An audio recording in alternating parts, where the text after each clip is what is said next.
Estamos no bairro da Gola, na Charneca, onde acaba de cair uma avioneta de cerca das 8h30. Estão ainda aqui os bombeiros, a confusão é bastante e sabemos que pelo menos 3 corpos jazem aqui nestes destroços. Alguns deles estão à vista e completamente carbonizados.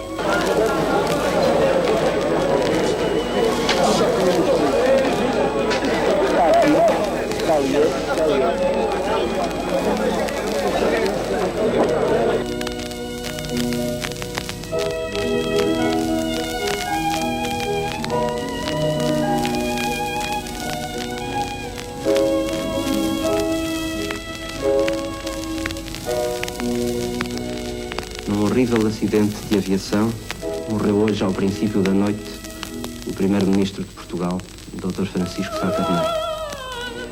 No mesmo desastre faleceram sua mulher, Senhor de Cassis, o ministro da Defesa Nacional, Adelino Amar da Costa, e sua mulher, o chefe de gabinete do primeiro-ministro, António Patrício de Gouveia, e os 2 pilotos da avioneta.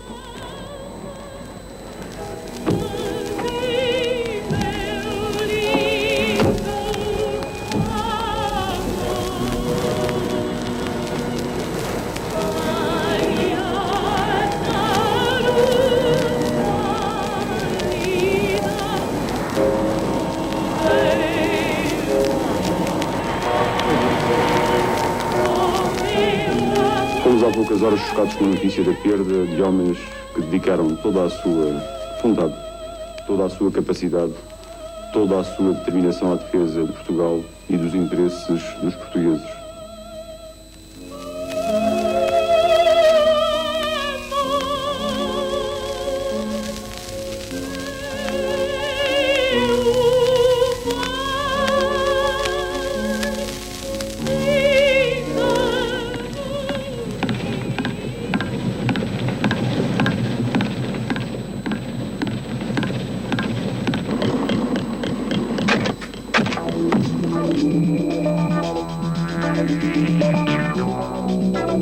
Grande reportagem.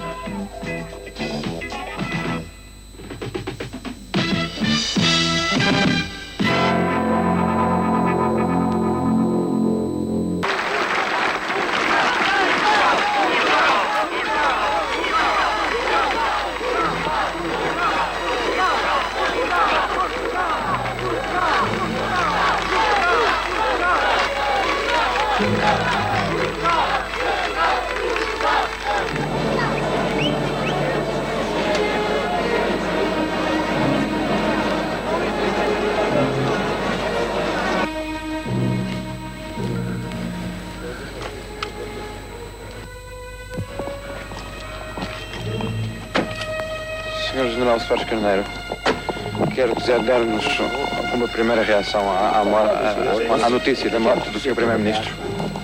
A reação é que Portugal perdeu um grande estadista, Pelo amor de Deus, pá. perdeu um cidadão exemplar e que esta perda será dificilmente colmatada nos tempos mais próximos. Nesta situação, decidi terminar todas as minhas atividades públicas de campanha eleitoral para assegurar a minha contribuição permanente no âmbito das minhas funções específicas como Presidente da República. A perda do Dr. Sá Carneiro vai obrigar o Partido Social Democrata a uma unidade muito maior. Nós estávamos, de certo modo, mal habituados porque tínhamos um líder que era incontestado. O Dr. Sá Carneiro era um homem corajoso e um homem frontal. E é, portanto, esse homem que eu desejo neste momento evocar, curvando-me respeitosamente perante a sua memória, bem como perante a memória daqueles que o acompanhavam. Francisco Sá Carneiro e Adelino Amar da Costa eram 2 homens demasiado vivos para que nós não tenhamos sentido profundamente a sua morte e para que não tenhamos até morrido também um pouco como eles. Adelino Amar da Costa foi um político excepcional. O CDS deve-lhe o máximo que um partido pode dever a um dirigente.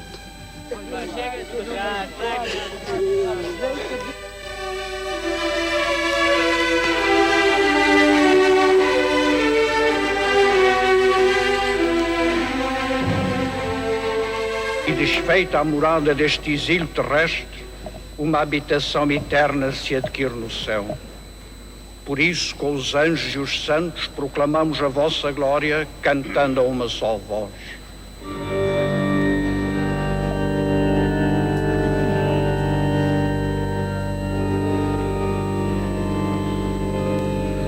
O Governo designou os Ministros da Justiça e dos Transportes e Comunicações para acompanharem os trabalhos da Comissão de Inquérito às causas do acidente, a fim de ficar permanentemente ao corrente dessas diligências e seus resultados. Estou a fazer este movimento para a esquerda. Uma comissão de inquérito iniciou os seus trabalhos com o objetivo disposto no anexo 13 da Convenção sobre a Aviação Civil Internacional. Esta convenção define que este tipo de inquéritos deve ser dirigido fundamentalmente no sentido da prevenção de futuros acidentes, não visando nunca a determinação de culpas ou responsabilidades. A equipa portuguesa de inquérito, presidida pelo subdiretor-geral da Aviação Civil, solicitou o concurso das autoridades venezuelanas, país de matrícula do avião, foi também apoiada por empresas ligadas à aviação e teve ainda o suporte dos laboratórios de polícia científica e de tecnologia industrial. Um técnico da Cessna Aircraft, fabricante do avião, deslocou-se a Lisboa, a pedido da Comissão, para fornecimento de dados sobre o aparelho e o seu comportamento.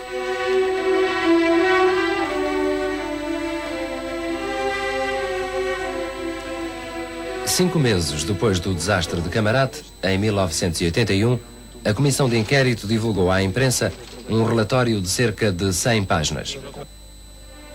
Este documento pronunciava-se pela tese do acidente. A apoiar este relatório, a Comissão de Inquérito dispunha de várias documentação que nunca divulgou, mas à qual grande reportagem teve acesso. Como causa provável do acidente, o relatório aponta a paragem do motor esquerdo, o hélice não embadeirado, erro na seleção de gasolina e perda da velocidade mínima de controle.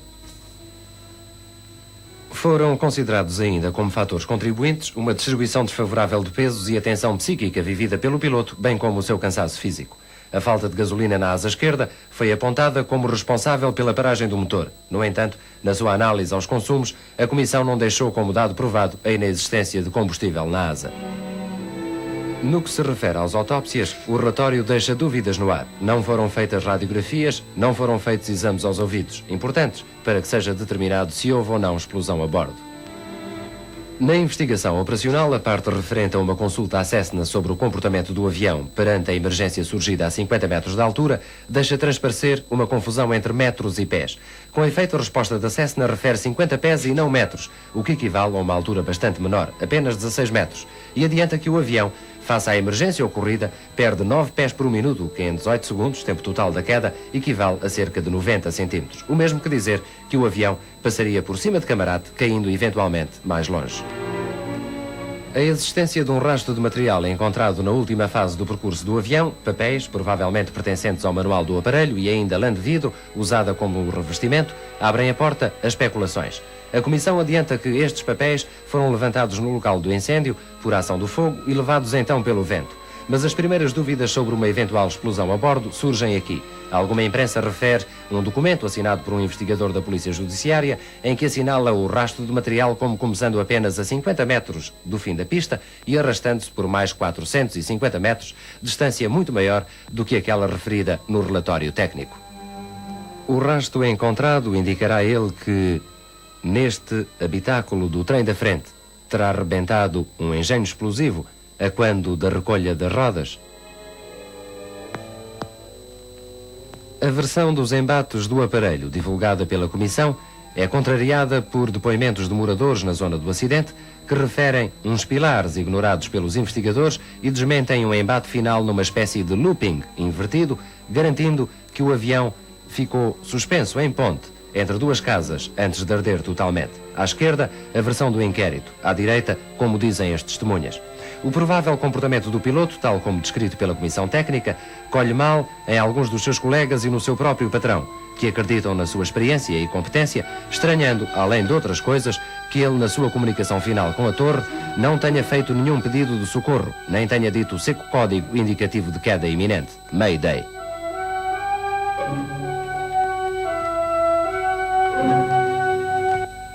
Uma declaração feita por uma das testemunhas à própria comissão de inquérito levanta dúvidas sobre se viria ou não o avião a arder ainda no ar.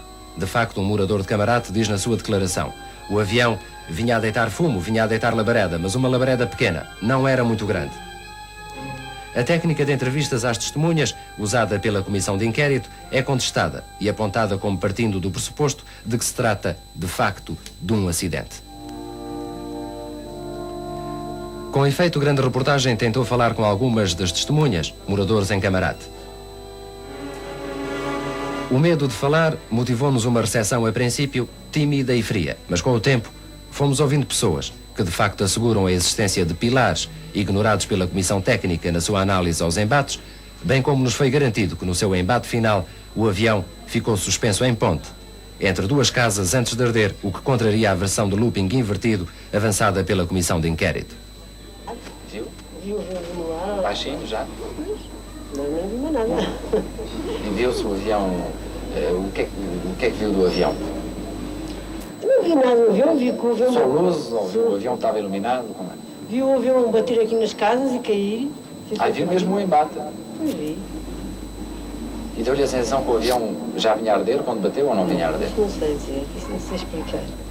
E viu a cor do avião? Conseguiu ver a cor do avião? Isso não, então era de noite, como é que eu via a cor do avião? Não.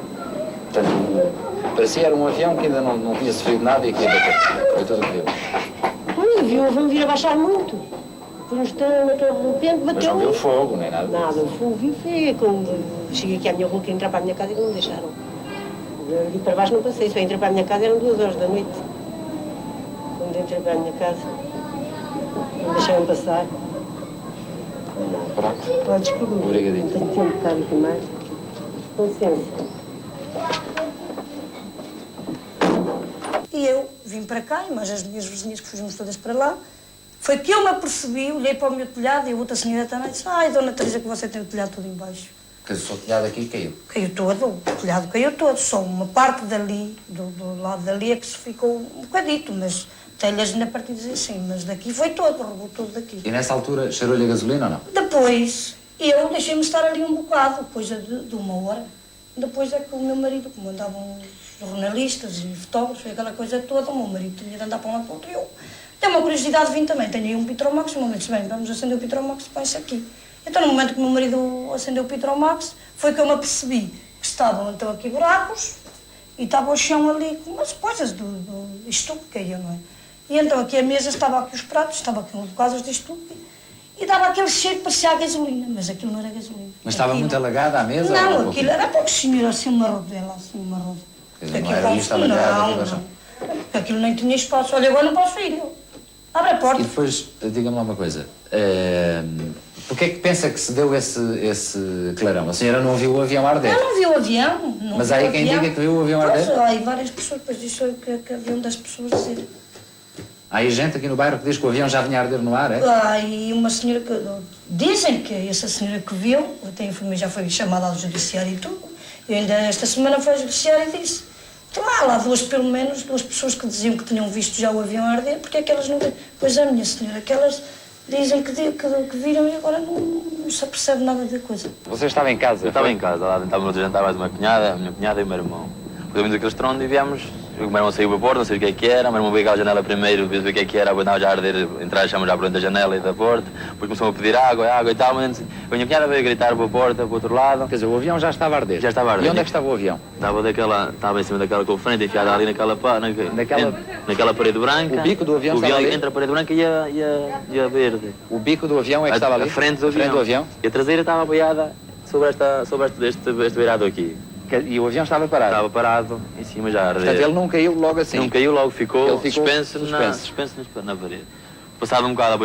E todo ele estava a arder nessa altura? Todo ele, assim, mais um bocado ao meio, ou estava a arder. Lá houve incêndio também? Depois ardeu para cima também. Lá dentro daquele buraco que sim, lá o avião fez? Ardeu aquela parte. Ardeu? Mas quando ele arrebentou por meio, ele desceu para baixo, e já de cima ficou a ardeu por lá, e ficou aquele todo, mas... Eu vim aqui de roda, mais um lembro de roda, vim aqui... Portanto, você não tem dúvida nenhuma que viu o avião assente? Assente, vim. E não caí de frente, só apoiado. Quando ele arrebentou, depois arrebentou é que ele dobrou por meio, que ele partiu por meio. E por aí agarrou esta parte e aquela para baixo. Ele enfiou-se, ele viu que ele veio-se mesmo, enfiou-se de frente ali e apoiou, ficou apoiado ali. Sra. Dona Ana Paula, o avião entrou neste quarto. O que é que aconteceu aqui? Bem, portanto, o avião bateu com a parte da frente e atirou com aquela parede abaixo. A senhora depois falou aqui com outras pessoas sobre como é que o avião bateu, como é que o avião não bateu? Sim, falei e disseram... O que é que as pessoas dizem? Disseram-me depois que ele vinha dali, não é? E depois que encaixou, portanto, o bico do avião bateu aqui e depois caiu. As pessoas aí na rua dizem que foi o bico do avião que entrou aqui na sua casa? Sim, dizem todas. E porquê é que depois não dizem à comissão de inquérito assim? Não sei. Não sei, eu como não estava cá em casa, fui chamada 2 vezes para me perguntarem as coisas, mas eu, sinceramente, eles depois mandaram-me embora porque eu não estava cá em casa, não sei de nada. A senhora chegou 20 minutos depois do acidente? 20 minutos depois. Depois eu cheguei lá abaixo, já estava muita polícia e eu disse que a minha casa que estava a arder e que queria salvar as minhas coisas e depois comecei a correr pela rua acima e então a guarda disse-me: a senhora não pode subir porque está aqui um avião. Então como é que foi? O senhor estava aqui embaixo e quando o avião se espetou naquela casa, o senhor não tem dúvidas que ele se espetou de frente? O meu marido estava, mas estava dentro de casa, não estava cá fora. Estava dentro de casa? Estava dentro de casa, mais eu. Então não viu o avião, não viu o avião bater? Eu não vi o avião. Quando cheguei, ouvi os troncos, subi cá acima, quando cheguei grande já vi. Vi isto aqui a arder dentro. O senhor só neste tempo de subir a sua escada, quando chegou aí já estava tudo a arder? Estava a arder, eu já estava lá para baixo. O avião aí à frente bateu de frente, de cima. Sim? Sim, e aí uma asa abateu aquela casa assim para baixo. E portanto acha que o focinho é que provocou o incêndio na sua casa? O avião. Agora o avião foi o focinho ou foi o meio ou o que foi, sei que se incendiou aqui, as madeiras estavam cá e ele que se incendiaram os carros, ele que estava todo a arder. Então, Sr. Agostinho, conte-me lá o que é que viu naquela noite do acidente. O que vi não vi, pode ser nada. O que vi foi, ouvi foi um barulho. Onde é que o senhor estava? Eu estava ali dentro, assentado naquele sofá, mais o meu filho. Minha mulher estava a lavar a louça do jantar e eu ouvi um barulho, mesmo de motor, a trabalhar, pensava que era um avião, e era. E eu depois ouvi aqui um grande estrondo, abri a porta, esta porta está aqui, e olho ali para aqui para este lado e vejo o avião aqui em ponte. Nisto vou para dentro, trago a minha mulher e o meu filho foi pôr lá à ponta daquela rua. Depois eu volto para trás, mas já não vi mais posição nenhuma de avião nenhum. Pronto, eu pensei só foi em tirar coisas cá dentro da casa, tirei a televisão, tirei uma espingarda, tirei diversas coisas que eu tinha aqui dentro. O senhor disse-me que viu o avião em ponto. Venha-me cá explicar onde é que o avião estava em ponto. Estava em ponto aonde? O avião estava com a traseira aqui deste lado e a frente ali àquele lado. Ora bem, o avião já não tinha esta parte. Isso agora não sei. Como é que o senhor viu que era o rabo? Sei que era a parte mais delgada. Era a parte mais delgada, pois a parte mais grossa estava para a parte da frente. E eu via a parte mais delgada, acho que era mesmo a traseira e era. E o senhor depois não reparou mais quanto tempo o avião ainda esteve assim antes de vir para o chão? Eu depois pensei foi tirar a minha mulher e o meu filho dentro de casa e tirar a televisão e tirar muitas coisas que eu tinha dentro de casa. Porque até ainda tinha umas coroas em casa e ele tive de tirar. Está bem? E o avião cá fora bateu aonde, aqui na sua casa? Aqui na minha casa só bateu nos pilares e saltou para ali. Em quais pilares? Naqueles dois que estavam ali. Aí havia uns pilares aqui? Pois. Que vinham daqui de cima? Não, os pilares estavam ali assentes. E havia 2 barrotes. Porque o pombal já lá não estava só lá. Aqui havia um pombal? Pois, já lá não estava o pombal, só estava aquele estradozinho. O pombal já tinha desaparecido. Quer dizer, era um pombal sem pombos, já não estava lá os pombos, mas havia a estrutura, é? Pois, e o meu marido... E o avião arrancou isso, é? Pois, arrancou o meu marido, como gostava muito de ir lá acima, aquilo andou dia para dia. Diga-me uma coisa, esta mancha aqui era de uma das vigas do pilar? Era estes quadrados que estão aí. E o outro era junto àquele posto de... E esse posto é que virou. Esse posto virou, não é? Só depois que o tempo isso passado aqui... Virou o posto e o pilar foi atingido pelo avião? Um ficou feito em bocadinhos aqui embaixo, o outro ficou meio partido. A confirmação da existência dos pilares que a Comissão ignora na sua análise aos embates.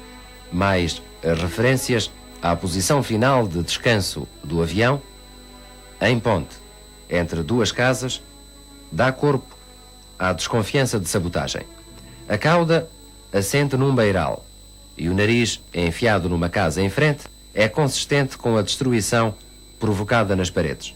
Nesse caso, o incêndio provocado numa das vivendas seria ou não indicativo de que o nariz do aparelho vinha já a arder no momento em que embateu.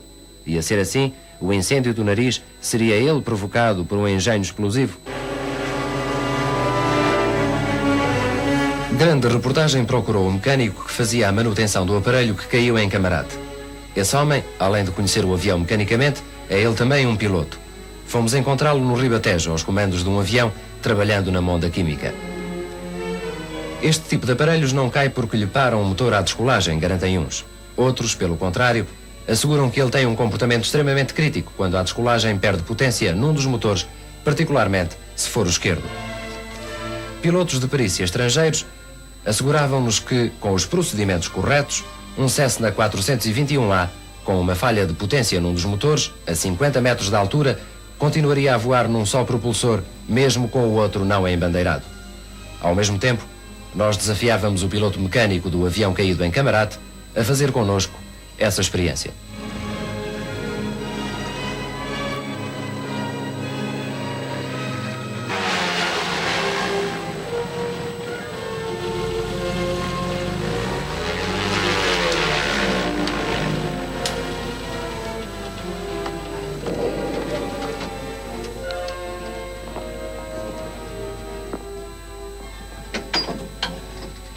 Jorgino Santos Silva é o piloto deste avião que anda aqui a fazer a monda, e ele é um piloto experiente que conheceu o Jorge Albuquerque, piloto do avião em que caiu o primeiro-ministro Sá Carneiro. Bem, vocês foram colegas em Moçambique, não foi? Sim, fomos colegas e até de curso. Iniciámos a nossa carreira na aviação ao mesmo tempo, ou seja, tirámos o brevet no mesmo ano. Jorgino, você conhece o tipo de aparelho em que o Jorge Albuquerque fez a sua última viagem? Perfeitamente, conheço. Tanto como da parte técnica como em si o avião. Quer dizer, você já pilotou esse tipo de aviões e já arranjou os motores desse tipo de aviões? Exatamente, é isso que eu pretendia dizer. Portanto, conhece-o por dentro e por fora. Claro. Diga-me uma coisa, você estava disposto... Eu tenho algumas dúvidas que eu gostava de esclarecer sobre o que tem sido referido como causas deste acidente. Você importa-se de ir comigo num avião desses? Está disposto a dar-me determinadas explicações, a levantar voo comigo Com certeza, a gente... e a responder às minhas dúvidas naquilo que você puder? Sim, a gente pode arranjar um avião idêntico, não aquele, mas um avião da 7400, o 402B.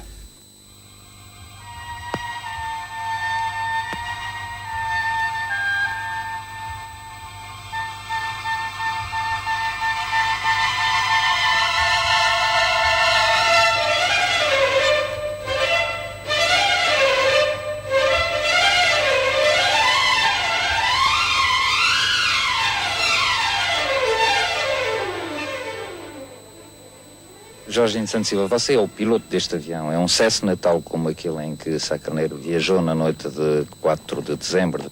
É capaz de nos dizer quais são as diferenças entre este avião e o avião dessa noite? Bem, a diferença que há entre este avião e o 421 dessa noite é quase nenhuma, visto que a linha é a mesma, é da série 400. Há uma diferençazita nos motores. A potência é menor do que o 421 e a envergadura da asa é ligeiramente menor, mas vá lá, em pouca diferença se pode considerar. Portanto, este é um avião da mesma marca, de um tipo diferente. A potência dos motores, diz-me, é menor do que a do 421. Exatamente. Este tem 300 cavalos, o outro era de motores de 375 cavalos. E no que diz respeito aos passageiros, este leva mais ou menos? Este pode levar 10 passageiros. E o outro? 7. Bom, no que diz respeito, por exemplo, aos depósitos de gasolina, o posicionamento é igual, idêntico ou não? É precisamente a mesma coisa. A distribuição de gasolina é igual, desde os tipo de tanques aos auxiliares, só que este avião não está equipado com os wing lockers, que o 421 estava equipado com wing lockers. O que é o wing lockers para as pessoas que não sabem da aviação? O wing locker é um depósito auxiliar que fica por trás da por trás do motor. A experiência que mesmo assim quisemos realizar não foi, pois, com um avião exatamente igual. No entanto, especialistas disseram-nos ser uma experiência a considerar porque realizada num aparelho da mesma marca e bastante semelhante, com o mesmo número de passageiros, mais a carga do equipamento de televisão, acrescido isto do facto dos motores deste aparelho serem de menor potência do que aqueles que equipam o avião que caiu. No entanto, disseram-nos também que o valor da experiência poderia ser contestado, especialmente por uma questão de diferença da velocidade mínima requerida para controle e ainda do design na parte frontal do aparelho. Com 7 pessoas a bordo, fomos para o ar no aeroporto da Portela, em Lisboa, tentando reproduzir as condições descritas como acontecidas na noite de 4 de dezembro de 1980. Isto é, a falha de um motor à descolagem e prosseguindo o voo com o motor falho de potência, continuando a rodar livremente, o que o torna um fator de resistência, ao contrário da sua função propulsora. Aqui, com o trem de aterragem quase recolhido, o piloto começou a retirar-lhe potência ao motor esquerdo. Aqui, com o trem completamente recolhido, o piloto retirou completamente a potência ao motor esquerdo, deixando-o rolar livremente, isto é, não embandeirando o hélice, e o avião continuou o seu voo com uma razão de subida de cerca de 600 pés por minuto. O alegado comportamento do piloto Albuquerque, na noite de 4 de dezembro, era também contestado por colegas seus e pelo dono do avião que normalmente pilotava. O piloto Albuquerque era considerado pelo seu patrão, o engenheiro José Moreira, como um profissional experiente e um homem cauteloso em quem confiava em absoluto. O engenheiro José Moreira achava-o capaz de resolver uma emergência como a descrita pela comissão de inquérito e refutava as alegações de tensão psíquica e cansaço físico atribuídas ao seu piloto. Diga uma coisa, engenheiro José Moreira. O senhor viajou com ele várias horas de avião. Ele era um piloto que pudesse ficar desesperado perante uma emergência como é suposto ele ter tido? Não, de maneira nenhuma. Eu viajei com ele variadíssimas horas. Tinha total confiança dele. Aliás, quem me conhecer sabe perfeitissimamente que eu prezo demasiado a minha vida para não pôr a minha vida e a dos meus nas mãos de qualquer piloto. Na realidade, o Jorge de Albuquerque inspirava-me total confiança. Temos um caso muito típico. Passado pouco tempo de termos este avião, precisámos de ir a Braga. Saímos propositadamente, eu e o meu irmão com os nossos miúdos, para irmos a Braga. Quando chegámos a Braga, foi o próprio Jorge de Albuquerque que, apesar de saber que íamos em viagem de negócio e propositadamente, nos aconselhou a não aterrarmos porque o tempo não oferecia as condições ideais. E nós que saímos de Tires, voltámos a chegar a Tires porque o Jorge de Albuquerque disse exatamente que era melhor não o fazer. Era um homem que estava visivelmente cansado ou não? Não, até porque ele, durante toda a campanha, talvez tivesse sido das vezes em que ele menos pilotou. Nós tínhamos o programa de voos da campanha para conjugar com a nossa vida e nós tivemos sempre o máximo de preocupação em não fazer voos durante este período. Portanto, para eu poder estar disponível, aliás, quero dizer que o voo fatídico foi um voo que já estava completamente fora da campanha. O último voo que estava programado tinha sido da noite anterior, que foi o de ida ao Porto. Portanto, isto foi um voo suplementar que, apesar de tudo, nós, da parte da manhã do dia do sinistro, ou seja, do dia 4 de dezembro, soubemos que ele se ia executar, mas já completamente fora da campanha. Ele dormiu as horas mais do que suficientes, porque se nós atendermos que ele se deitou por volta das 4 horas, levantou-se meio-dia e tal, portanto, para as horas de voo que ele tinha tido ultimamente, é mais do que suficiente descanso. É uma questão de sensibilidade, penso eu, não mais que isso. Não tenho estudos, fundamentações, absolutamente nada. É uma questão de sensibilidade, eu penso que foi atentado. Camarate. Das vítimas de Camarate, insatisfeitas com o relatório da Comissão Técnica Portuguesa, o Governo resolveu consultar o NTSB, organismo dedicado à investigação de catástrofes e dependente diretamente do Presidente dos Estados Unidos. O relatório das autópsias e as roupas das vítimas foram enviadas para Washington através da Secretaria de Estado norte-americana. Em março de 82, o NTSB enviou um relatório com base na sua própria apreciação à documentação e roupas expedidas. O fogo do pós-despenhamento foi o único fator responsável pelas mortes. A causa das mortes foi asfixia por fumos e monóxido de carbono. Não podemos excluir possibilidade de incêndio no interior do avião, mas não temos dados que apontem para essa possível alternativa. Torna-se útil possuir radiografias do corpo inteiro e dissecação posterior do pescoço para determinação de outras causas. Teria ou não rebentado um engenho explosivo ou incendiário no Cessna 421A despenhado em Camarate? Perante o crescimento das dúvidas na opinião pública, grande reportagem em maio de 82 recorreu então ao homem que é considerado a maior autoridade mundial em investigação de acidentes de aviação. O engenheiro aeronáutico Eric Newton foi durante 33 anos o investigador-chefe do Gabinete de Investigação de Acidentes do governo britânico. Ele próprio, um piloto desde 37, fez um estudo nos últimos 32 anos sobre detecção de sabotagem por explosivo em destroços de aviões. Enquanto que no início da sua carreira as investigações eram facilitadas pelo tipo de destroços que sobreviviam aos acidentes, hoje, com o aumento da velocidade dos aparelhos e as novas tecnologias, a chave para um caso pode estar numa cratera ou em microscópicos traços geminados que assinalam uma alteração de cristais presentes num pedaço de metal do tamanho da cabeça de um alfinete. Well, of course, it is at a disadvantage some 17 months after the accident, but even in a condition like this, I would be looking for the features of explosive sabotage which we've seen before, and this is the physical evidence which may remain in some of the structure. And this consists of minute fragments at high speed, going from inside outwards, which may be lodged in seats, structure or bodies, and this is where the pathology plays a very important part in this type of investigation.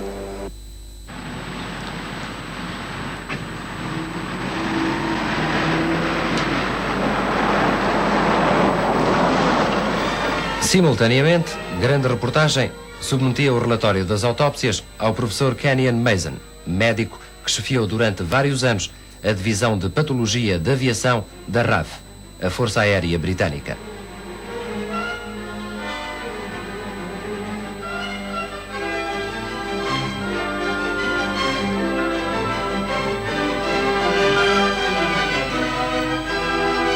Catedrático de Medicina Forense na Universidade de Edimburgo, o professor Mason examinou os relatórios das autópsias sem, porém, ter tido conhecimento dos nomes das vítimas nem da sua importância política e social. As suas respostas foram as seguintes: temos que concordar com as causas da morte. Não há alternativa com base no material disponível. O piloto era um jovem de perfeita saúde. O copiloto não viveria por muito mais tempo. É incontroverso que não morreram antes do despenhamento. A ausência de ferimentos graves deve-se ao facto de os impactos não terem envolvido diretamente o compartimento dos passageiros. Desconheço o nome dos passageiros e a razão para uma investigação privada. As respostas são, portanto, dadas com toda a objetividade. Lia-se no relatório do professor Mason, assinado em maio de 82. O engenheiro Eric Newton é, por força do seu trabalho, quase uma vedeta da televisão. O World in Action e outros grandes programas de informação, quando se debruçam sobre investigações de acidentes aéreos, requerem normalmente aos seus serviços, dada a sua reputação de competência e a objetividade. Ainda há pouco tempo, investigou para a televisão independente britânica um acidente ocorrido em Riad com o Lockheed MiL-11, uma reportagem do programa World in Action intitulada The Mystery of Flight 163. Também o professor Kenyon Mason é um habitual das câmaras de televisão quando elas focam acidentes de aviação. A sua reputação levou-o há algum tempo a ser incluído numa reportagem do programa Horizon, da BBC, dedicada aos melhores investigadores de acidentes de aviação e que passou com o título Air Crash Detectives. Investigators have now flown out to begin their searches at the scene. Numa primeira visita a Lisboa, a convite de grande reportagem, em maio de 82, o engenheiro Newton pôde observar os destroços do Cessna caído em Camarate. Tivemos nessa altura a oportunidade de gravar as conclusões a que chegou quanto a ter ou não havido intervenção do engenho explosivo ou incendiário na queda do avião.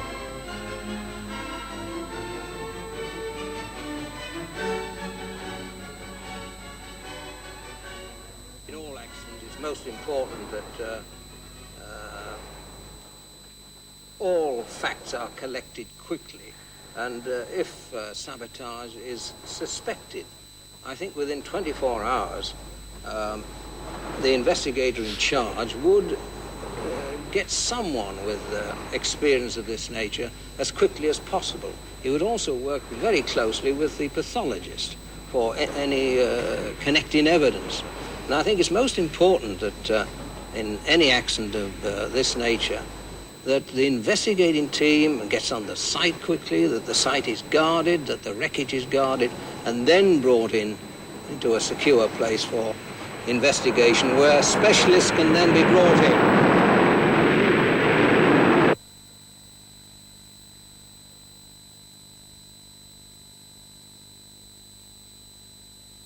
I'm particularly interested in this. This is the combustion heater, a fuel-driven combustion heater, which supplies warm air to the cabin. Should this fail internally and or cracks, then it's possible that carbon monoxide may be entering the cabin, providing this heater is working at the time. It shows no evidence of hot spots or cracks, and I would think that bearing in mind the short elapsed time of this accident, I would think that this played no part in the accident at all, because the concentration of carbon monoxide would be very small in the ventilated fuselage in the matter of 2 or 3 minutes of this accident.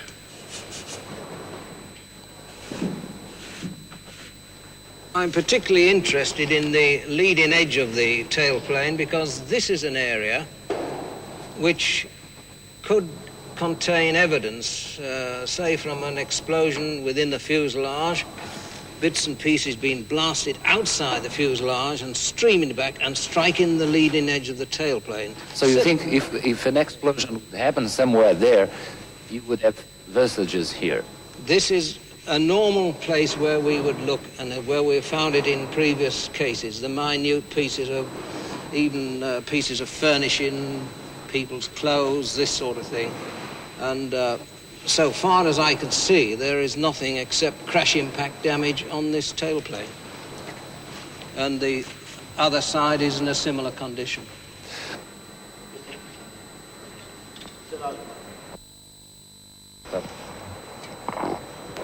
The seats are interesting from 2 or 3 aspects. One is from passenger survival point of view.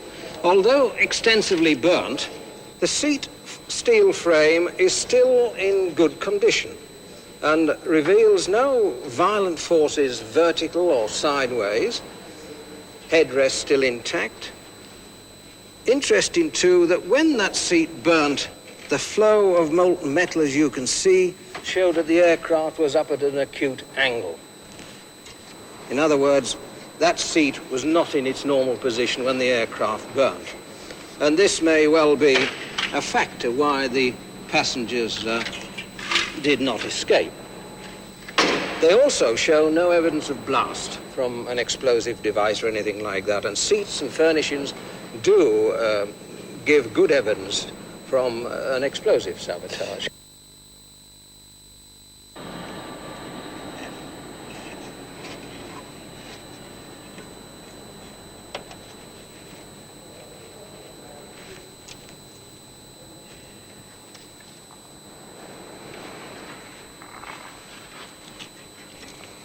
Well, of course, with an aircraft sitting on the ground, this nose wheel bay is open. But my examination of this area, and although extensively burnt, there's samples all round which do not show any evidence of explosion whatever. I mean, there's the tire. Although burned, it's still a tire. It's not shredded. We have an oxygen cylinder here, which normally is carries pressure oxygen above 1,000 pounds to the square inch. All very vulnerable, but none of this shows any trapping of explosive particles, and there's nothing unusual about this bay at all. Well, there are many ways to sabotage an aircraft, as you know, but each case must be timed to some degree. You don't want the thing going off on the ground. You've got to have a timing device. I'll be looking for evidence of timing devices, detonating devices, incendiary devices, and this sort of thing, canisters, or anything that does not belong. This is the important thing. Now, there's no evidence from what I've examined of incendiary device. Normally you would find a local high temperature area which gives a clue there was an incendiary.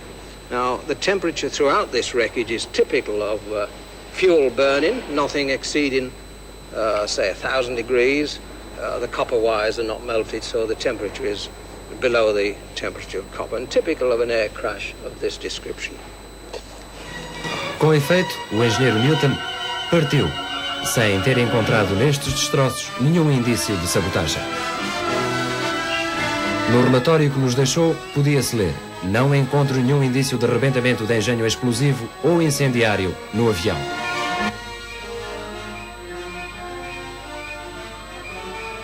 O governo, por seu turno, continuava as suas investigações. A 21 de maio de 82, os americanos do NTSB recebem do governo de Portugal um pedido para que uma comissão fosse deslocada a Lisboa com o intuito de proceder a nova investigação sobre o caso Camarate.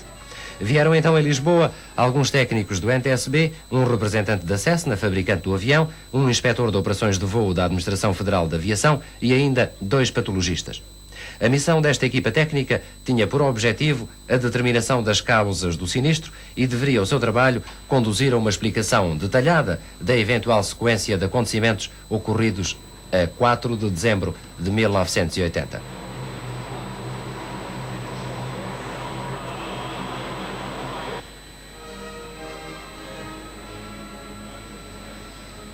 Ao fim de cerca de uma semana de trabalhos no aeroporto de Lisboa, produziram um relatório que pretendia a mesma tese dos investigadores portugueses.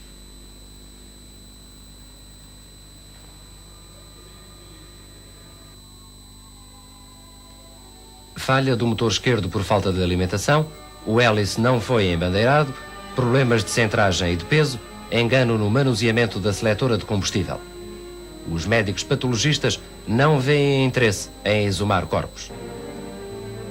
Entretanto, e por nova insistência das famílias das vítimas de Camarate, procede-se à exumação dos corpos do piloto e do copiloto. Médicos designados pelas famílias e peritos oficiais extraem objetos metálicos dos corpos exumados e novas dúvidas se avolumam na opinião pública. Novos dados surgem nos jornais, novos dados são discutidos pela opinião pública sobre este caso Camarate.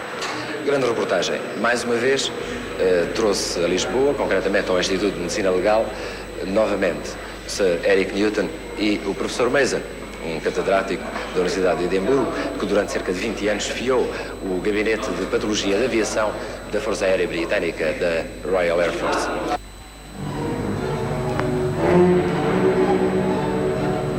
Dada a existência de um despacho do Procurador-Geral da República, abrindo um inquérito público ao caso Camarate, Grande Reportagem requereu para os seus técnicos acesso ao material recolhido pelos peritos oficiais e os objetos metálicos retirados pelos médicos portugueses puderam então ser observados pelo engenheiro Eric Newton. Também o patologista professor Mason teve então a oportunidade de observar os corpos exumados do copiloto e do piloto. Nessa altura retirou ele próprio tecidos para análise e mais objetos aparentemente metálicos. As opacidades reveladas nas radiografias foram analisadas e depois dos exames pôde-se concluir que nem todos os objetos eram metálicos.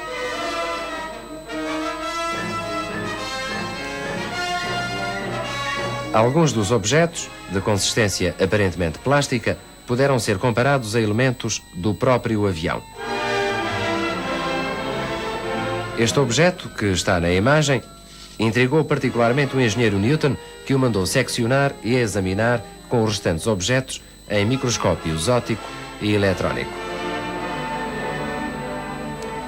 Os técnicos trazidos por Grande Reportagem recolheram os seus elementos independentemente de uma outra investigação que decorria oficialmente designada pelo governo.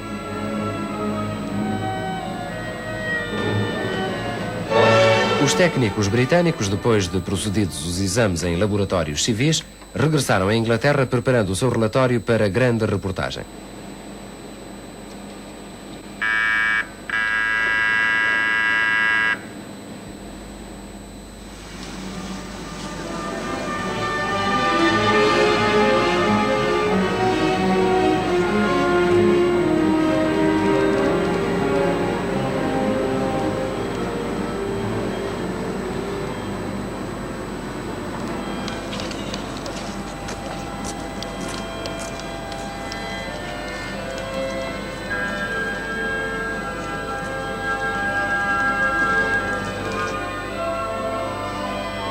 Depois de 2 visitas do professor Ken Mason a Lisboa, onde teve a oportunidade de examinar as roupas e os corpos exumados, viemos nós a Edimburgo.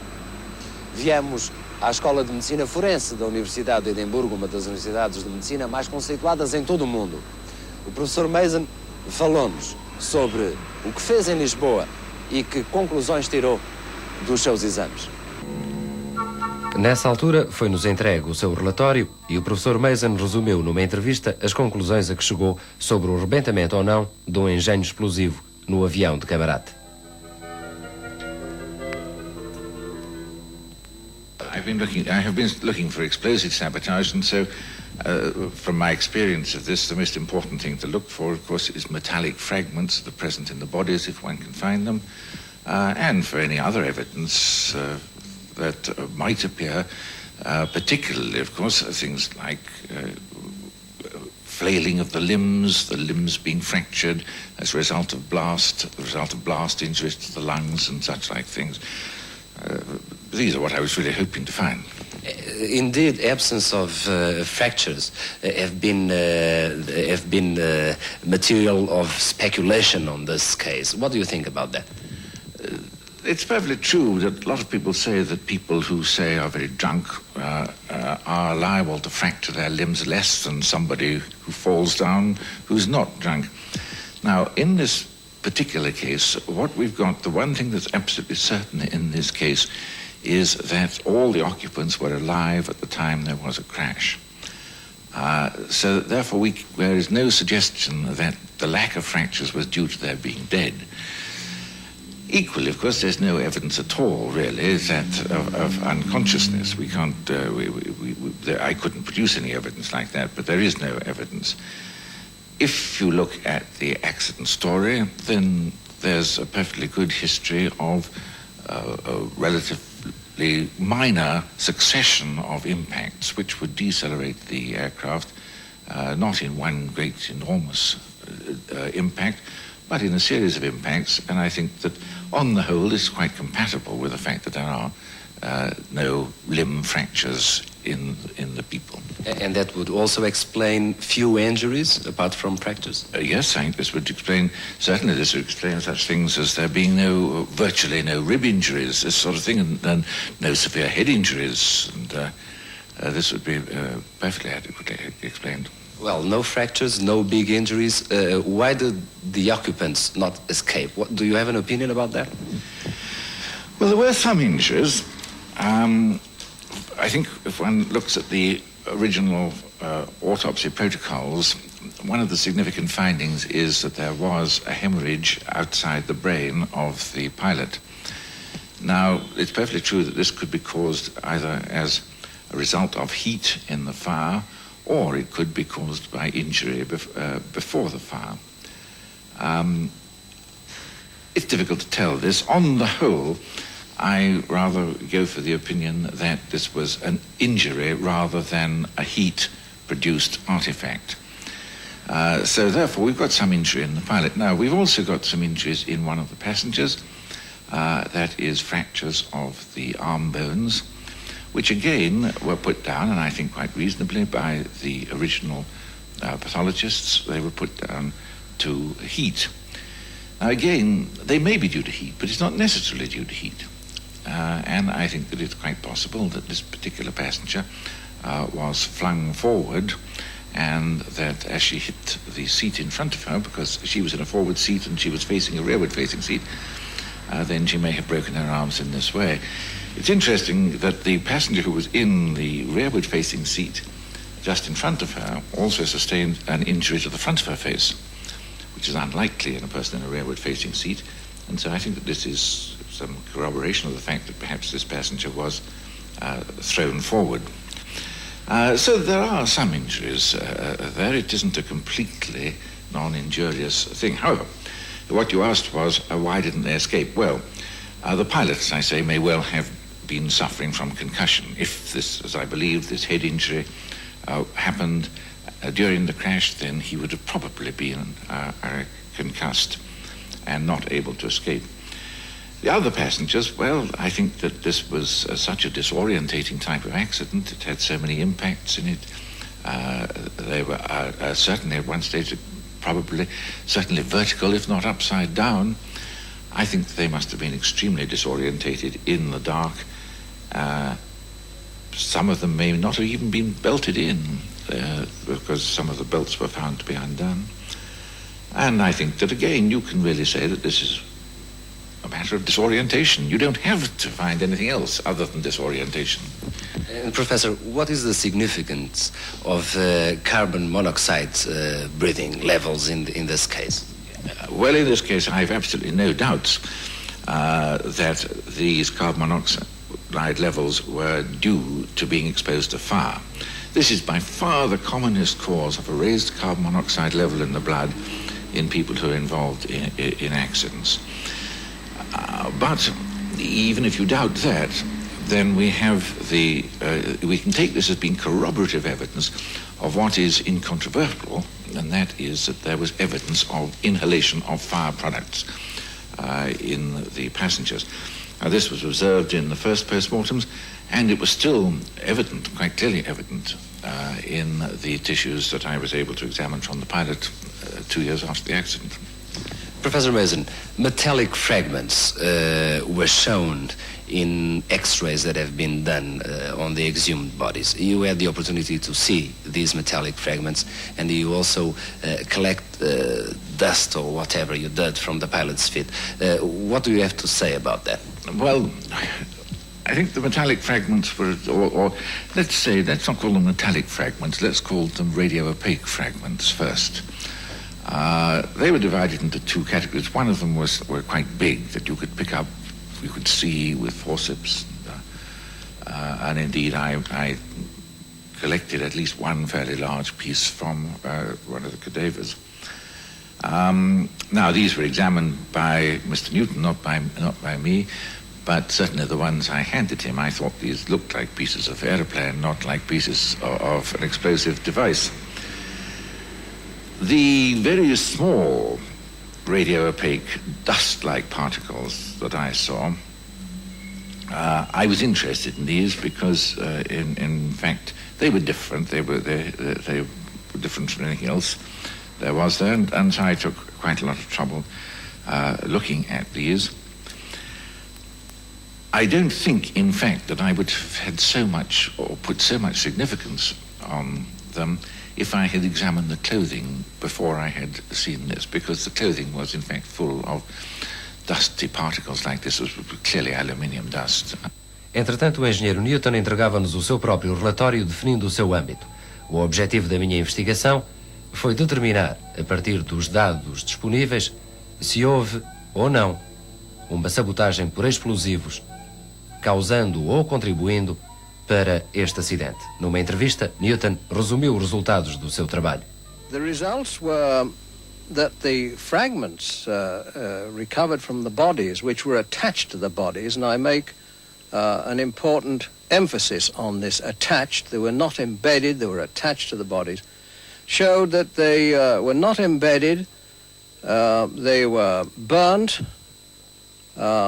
and the most important piece of evidence from these fragments was that they had been burnt before they were attached to the bodies. In other words, from the crash fire, these fragments had become attached, and they show... How do you come to the conclusions they were burnt before being attached to the bodies?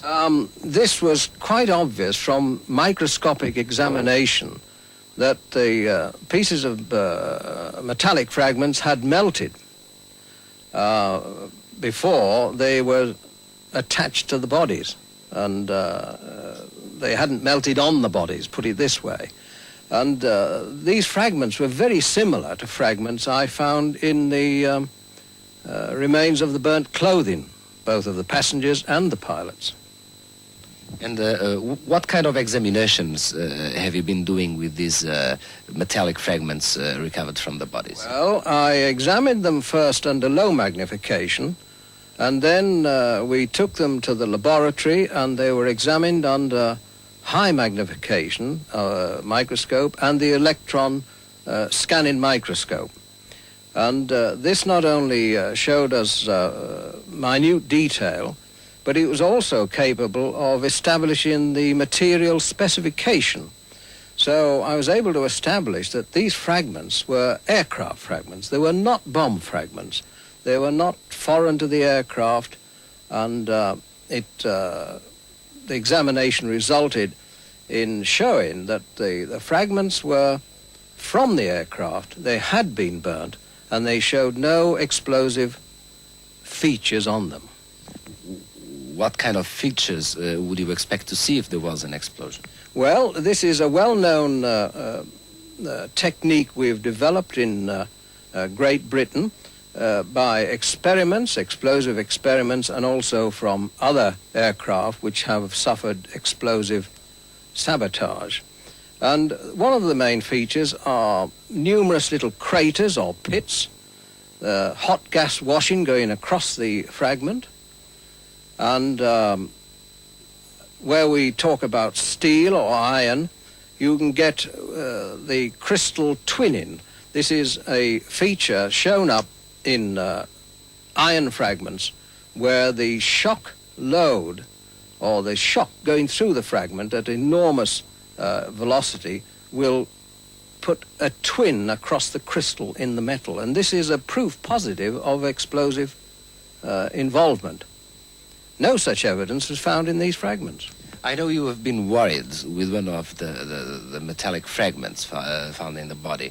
I know that you have been worried if the position of the layout of the metallic fragment was a distortion result or a fabrication result. You came to a conclusion on that? Yes, this initially worried me a little because it looked a typical distorted piece of steel wire and was looped round. And I finally re-examined, this was one of the purposes of re-examining the wreckage, and I established that this piece of steel loop had come from the pilot's seat cushion. And it wasn't distorted by the explosion, it was the manufacturing shape. And we established this from other bits taken from the wreckage, which were exactly the same shape. So that piece of steel had not been subject to explosive forces. Do you want to do any comments on the X-rays you've been looking at?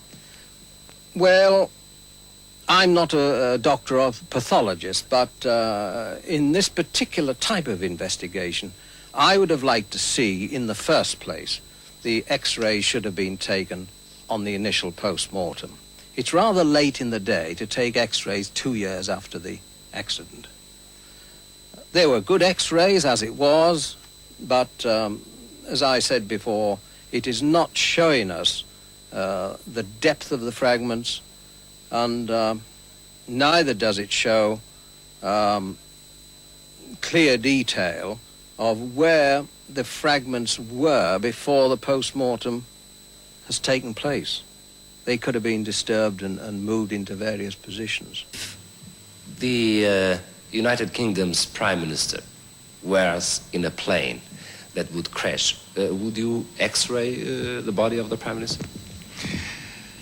That's a very difficult question. I think I would probably do everything I could think of simply because it was the Prime Minister. But if I was looking at an accident like this, without the Prime Minister in it, with some ordinary people in it, then I don't think on the whole that I would really have considered sabotage in this accident very hard. And I don't think I would necessarily have done any X-rays at all. As I say, it's simply, I suppose, because I'm a fairly cautious man, that if I had a VIP in my care, then I would take every possible care. But I would in no way criticize the pathologists for not doing so. And what about ear blast examination? Yes, I think that's possibly true if one was looking for sabotage, but since one knows that they weren't really thinking in terms of sabotage because they didn't do any X-rays and so on, then I wouldn't have thought they would have been concerned with the ears either. I can only express my opinion on this, but I do know now that the Prime Minister was involved and an important person on board this aircraft. And I would have expected every effort to be made on the initial post-mortem, including body X-ray.